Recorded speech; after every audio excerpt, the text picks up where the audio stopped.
हाय, hello, नमस्कार मंडळी. मी राणी खूप खूप मनापासून स्वागत करते तुमचं आपल्या यूट्यूब चॅनलमध्ये. जसं की मी तुम्हाला पहिल्याच व्हिडिओमध्ये सांगितलं होतं की आमचा हा प्रवास काही सोपा नव्हता. खूप अडचणी आल्यात. आम्ही जे प्लॅन केलं होतं त्यापेक्षा वेगळंच काहीतरी आमच्या आयुष्यात घडलं.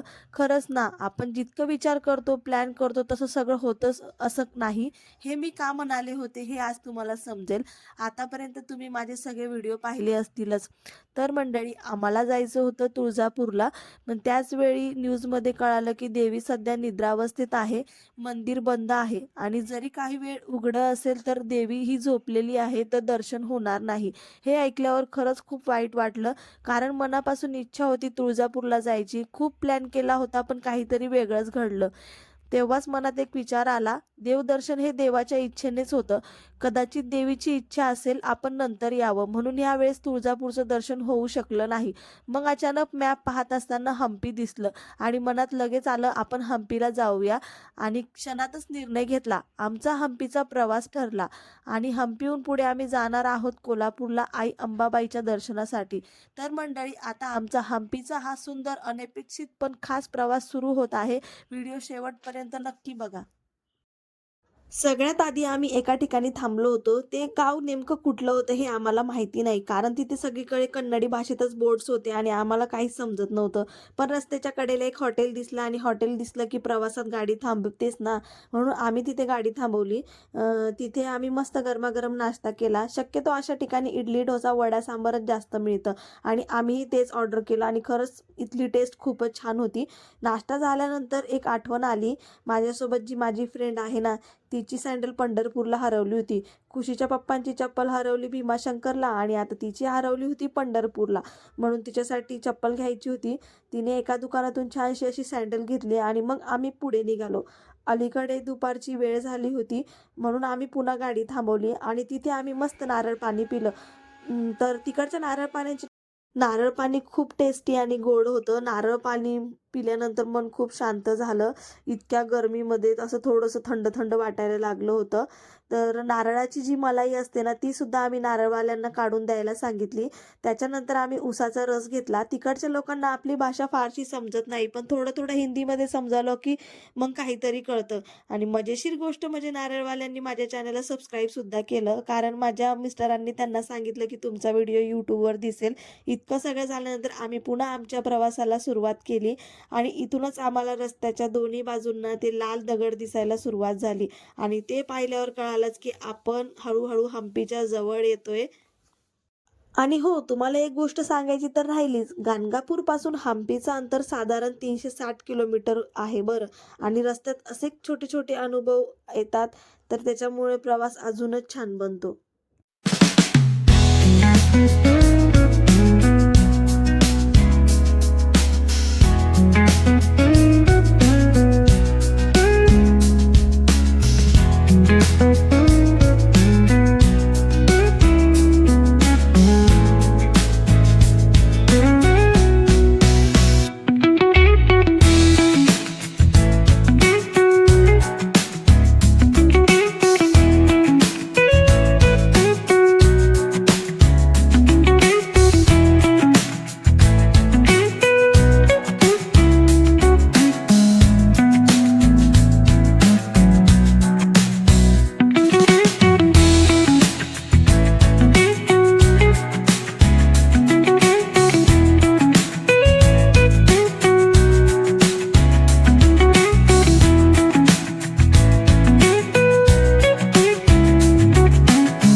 आम्ही आता हम्पीमध्ये पोहोचलो आणि इथूनच आम्ही एक ऑटो बुक केली. हम्पीमध्ये एंट्री केल्यावर तुम्हाला लगेच ऑटोवाले भेटतात आणि खरं सांगते इथे ऑटो करणं खूप गरजेचं आहे. कारण हम्पी इतकं मोठं आहे की आपण जर पहिल्यांदा आलो असेल तर हमखास रस्ता चुकणारच. ऑटोवाल्यांना आधीच माहिती असते पहिले कुठे जायचं, पुढे काय दाखवायचं म्हणून प्रवास खूपच सोयीस्कर होतो. तर त्या ऑटोवाल्यानेच आमचा हम्पीचा प्रवास सुरू झाला आणि सगळ्यात पहिला आम्ही गेलो गणपती बाप्पाच्या दर्शनाला. इथे हम्पीमध्ये गणपती बाप्पाच्या 2 खूप प्रसिद्ध मूर्ती आहेत. पहिली म्हणजे ससेवे काळू गणपती आणि दुसरी म्हणजे कडले काळू गणपती. हा जो तुम्हाला माझ्या हातात दिसतोय ना, हा हम्पीचा पूर्ण मॅप आहे. तर तो रिक्षावाल्याकडे होता, तर आम्ही बघायला घेतला होता. त्याच्यानंतर आम्ही आलो आता ससेवे काळू गणपती बाप्पाच्या इथे. तर याच्याबद्दल मी तुम्हाला सविस्तर माहिती सांगते. ससेवे काळू गणपती हा गणपती हम्पीमधील खूप प्रसिद्ध आणि श्रद्धेचं स्थान आहे. ससेवे काळू म्हणजे मोहरीचा दाना आणि या गणपती बाप्पांचं पोट अगदी मोहरीसारखं गोल आहे. म्हणूनच या गणपती बाप्पाला ससेवे काळू गणपती असं नाव पडलं. ही मूर्ती एकाच मोठ्या दगडातून कोरलेली आहे आणि ती एका मंडपासारख्या जागेत बसलेली आहे. गणपती बाप्पा इथे बसलेले अवस्थित आहे आणि त्यांचं मोठं पोट समृद्धी, भरभराट आणि समाधानाचं प्रतीक मानलं जातं. असं म्हणतात की या गणपती बाप्पाचं दर्शन घेतलं की मन शांत होतं आणि प्रवास सुरळीत होतो. हम्पीला येणारा जवळजवळ प्रत्येक भक्त आपला प्रवास ससेवे काळू गणपती बाप्पाच्या दर्शनानेच सुरू करतो. या सगळ्या माहितीपैकी काही माहिती आम्ही नेटवरून काढलेली आहे आणि खूप सगळी माहिती आमच्या ऑटोवाल्यांनीच आम्हाला सांगितली. इथे बरेच लोक फिरायला आले की गाईड बुक करतात कारण गाईड प्रॉपर इतिहास सांगतात. पण गाईडचे 4-5 हजार रुपये लागतात. म्हणून आम्ही असं ठरवलं की इतके पैसे घालण्यापेक्षा आपण नेटवरून माहिती घेऊ आणि ऑटोवाल्यांकडून समजून घेऊ. सहसा करून आउट ऑफ इंडियातून येणारे फॉरेनर्स गाईड लावतात कारण त्यांना भाषा आणि इतिहास दोन्ही समजणं थोडं कठीण जातं. तर अशा प्रकारे आमची हम्पीची सुरुवात झाली गणपती बाप्पाच्या दर्शनाने आणि पुढे अजून खूप सुंदर जागा पाहायची. तर मंडळी आता आम्ही आलो आहोत सनसेट पॉइंटच्या ठिकाणी आणि ही जागा खरंच खूपच सुंदर आहे. हे ठिकाण म्हणजे हेमकुटा टेकडी, हम्पीमधील सगळ्यात प्रसिद्ध सनसेट पॉइंटपैकी एक. ही टेकडी विरूपाक्ष मंदिराच्या अगदी जवळ आहे आणि इथून संपूर्ण हम्पीचं दृश्य दिसतं. चारही बाजूंनी पसरलेलं लालसर दगड, जुनी मंदिरे आणि समोर मावळता सूर्य. दृश्य इतकं शांत आणि सुंदर असतं की मन एकदम निवांत होतं.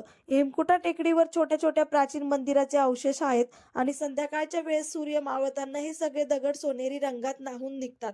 म्हणूनच हम्पीला येणारा जवळजवळ प्रत्येक टुरिस्ट सनसेटसाठी इथे नक्की येतो. फोटो, व्हिडिओ, रील्ससाठी ही जागा एकदम परफेक्ट आहे. तर आता दुपारचे साधारण 4:30-5 वाजले होते. सनसेटसाठी अजून थोडा वेळ होता. म्हणून म्हटलं चला तोपर्यंत आपण विरूपाक्ष मंदिराला जाऊया. हेमकुटा टेकडीहून खाली पाहिलं की आजूबाजूला नारळाची झाडे, जुनी मंदिरे आणि लालसर दगडांनी भरलेला परिसर खूपच.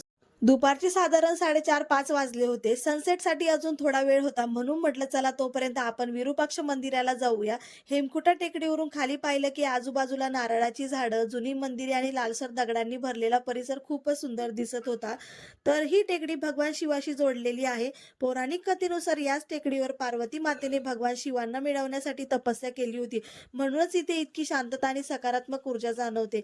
हेमकुटा टेकडीवरून विरूपाक्ष मंदिराचं सुंदर दर्शन होतं आणि त्यामुळे सनसेटच्या आधी किंवा नंतर इथे थांबणं खूप खास वाटतं. तर सनसेटसाठी वेळ असताना आम्ही ठरवलं आधी विरूपाक्ष मंदिराचं दर्शन घेऊ आणि मग परत इथे सनसेट बघायला येऊ.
इथे आजूबाजूला पाहिलं तर लहान-मोठी असंख्य मंदिरे पसरलेली आहेत आणि खरं सांगते इथला इतिहास बघण्यासारखा आहे. हंपी हे ठिकाण फक्त फिरायला नाही तर आपला इतिहास जवळून समजून घ्यायला खूप महत्त्वाचं आहे. जर तुम्ही हंपीला येणार असाल तर मी मनापासून सांगेन किमान 3 दिवसांचा तरी वेळ काढून या. कारण हंपी इतकं मोठं आणि एवढं बघण्यासारखं आहे की 1-2 दिवसात ते समजून घेणं येत नाही. इथं प्रत्येक दगड काहीतरी सांगतो. एवढ्या मोठ्या दगडांमधून केलेलं कोरीव काम पाहिलं की खरंच आश्चर्य वाटतं. तेव्हाच्या काळात इतकं बारकं, इतकं सुंदर काम कसं केलं असेल याचाच विचार येतो. हंपी बघताना असं वाटतं की आपण फक्त मंदिर नाही पाहते, तर आपला समृद्ध इतिहास डोळ्यासमोर जिवंत झालेला दिसतो. म्हणूनच सांगते हंपी ही फक्त ट्रॅव्हल डेस्टिनेशन नाहीये, तर अनुभवायची जागा आहे. वेळ काढून शांतपणे फिरा आणि इतिहास समजून घ्या. मग हंपी खरंच मनात घर करून राहते. तर आता आम्ही आलो आहोत विरूपाक्ष मंदिराजवळ आणि इथे आल्यावर एक गोष्ट लगेच लक्षात आली. आज इथे खूप सगळी गर्दी होती. बहुतेक शाळेच्या ट्रिप्स आलेल्या होत्या. लहान-लहान मुलं, शिक्षक सगळीकडे गडबड आणि आवाज होता. तर पाहिल्यानंतर आम्हाला कळालं, की हंपीची मुख्य एंट्री ही विरूपाक्ष मंदिराच्या समोरच्या मेन दरवाज्यातूनच आहे. आम्ही मात्र दुसऱ्या बाजूने आलो होतो आणि एंट्री ही मंदिराच्या समोरून होती. विरूपाक्ष मंदिराची बाहेरची बाजू पाहिली की सर्वात आधी नजरेत भरतो तो म्हणजे भव्य उंच गोपुरम. हा गोपुरम इतका मोठा आणि प्रभावी आहे की तुम्ही हंपीमध्ये कुठूनही आलात तरी दूरूनच हा गोपुरम दिसायला लागतो. जणू काही तो सांगतोय इथेच हंपीची सुरुवात होते. हा गोपुरम साधारण 50 मीटरपेक्षा जास्त उंच आहे आणि हंपीमधील सगळ्यात उंच रचनांपैकी एक मानला जातो. या गोपुरमवर देवदेवता, पौराणिक प्रसंग, विविध मूर्ती अशा असंख्य कोरीव आकृती दिसतात. जरी आज काही मूर्त्या झिजलेल्या असल्या तरी त्या काळातलं बारकं आणि कल्पतलक शिल्पकाम आजही स्पष्ट जाणवतं. आम्ही तिथूनच हंपीचा इतिहास सांगणारे पुस्तक पण घेतलेलं. ते इंग्लिशमध्ये पण अवेलेबल होतं आणि मराठीमध्ये पण अवेलेबल होतं. तर आम्ही दोन्ही प्रकारचे पुस्तकं घेतलेले. मंदिराच्या बाहेर एक लांब रस्ता आहे ज्याला आज टेम्पल बाजार म्हणतात. पूर्वी या रस्त्यावर दुकाने, व्यापारी यात्रा खूप गजबजलेली असायची. आजही तुम्हाला इथे फूल, नारळ, पूजेचं साहित्य, प्रसाद, खेळणी अशी छोटी छोटी दुकाने दिसतात. हे पाहिलं की असं वाटतं जणू काही आपण थेट विजयनगर साम्राज्याच्या काळात जाऊन उभे राहिलोय. मंदिराच्या बाहेरची भिंत पूर्णपणे मोठ्या दगडांनी बांधलेल्या आहेत. या दगडावर कुठेही सिमेंट नाही तरी एवढ्या शतकानंतर ही रचना तशीच उभी आहे. हेच त्या काळाच्या वास्तुकलेचं सामर्थ्य आहे. भिंतीवर साधेपणा आहे, पण तो साधेपणाच मंदिराला अजूनच भव्य बनवतो. मंदिराच्या बाजूला शूज स्टँड आहे आणि आम्ही तिथे शूज वगैरे काढले. कारण आता आम्ही विरूपाक्ष मंदिराच्या आत प्रवेश करणार आहोत. आम्ही आधीच ऑनलाईन तिकीट काढलेली होती म्हणून आत जाण्यासाठी जास्त वेळ थांबावं लागलं नाही. तिकीट चेकिंग झालं, सिक्युरिटी गार्ड तपासणी झाली आणि हळू मंदिराच्या दिशेने पुढे निघालो.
आता जे तुम्हाला समोर दिसतंय हेच विरूपाक्ष मंदिर आहे. तर तिथे आम्ही गेलो.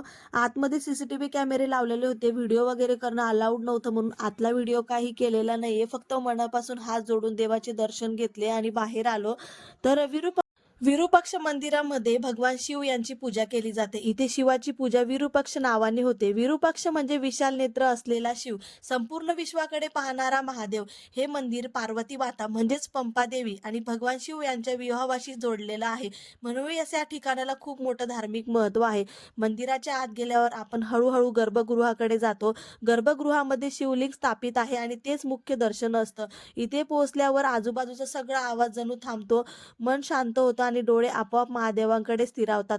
असं वाटतं की हजारो वर्षाचा इतिहास आपल्या समोर उभा आहे. मंदिराच्या आत अनेक मंडप आहेत. या मंडपामधील दगडी स्तंभ पाहिले की खरंच आश्चर्य वाटतं. कारण प्रत्येक स्तंभावर देवदेवता, नृत्य करणाऱ्या अप्सरा, प्राणी, पौराणिक कथा आणि बारकाईने कोरलेल्या आहेत. त्या काळात एवढ्या मोठ्या दगडावर इतकं सुंदर आणि अचूक काम कसं केलं असेल हा विचारच थक्क करून टाकतो. मंदिराच्या आत प्रकाश कमी असतो, पण तीच अंधुक सावली मंदिराला एक गूढ आणि पवित्र वातावरण देते. थंड दगड, जुनी भिंती, अगरबत्तीचा सुगंध, घंटांचा आवाज आणि भक्तांचे जोडलेले हात, हे सगळं मिळून एक वेगळीच ऊर्जा तयार होते. हंपीमध्ये अनेक मंदिरे भग्न अवस्थेत आहेत, पण विरूपाक्ष मंदिर आजही जिवंत श्रद्धेचं केंद्र आहे. इथे रोज पूजा होते, भाविक येतात आणि महादेवाची कृपा आजही तशीच जाणवते.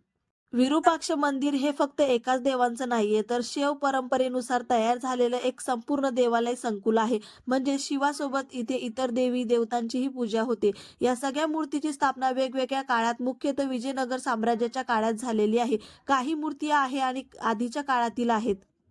मंदिरातील सगळ्यात महत्वाची देवी म्हणजे पंपादेवी. पंपादेवी म्हणजेच पार्वती माता. पंपादेवीचं स्वतंत्र छोटे मंदिर मंदिराच्या आतल्या भागात आहे. पौराणिक कथेनुसार पंपादेवीने हेमकुटा टेकडी परिसरात भगवान शिवांना मिळवण्यासाठी तपस्या केली आणि त्यानंतरच शिव पार्वती विवाह झाला.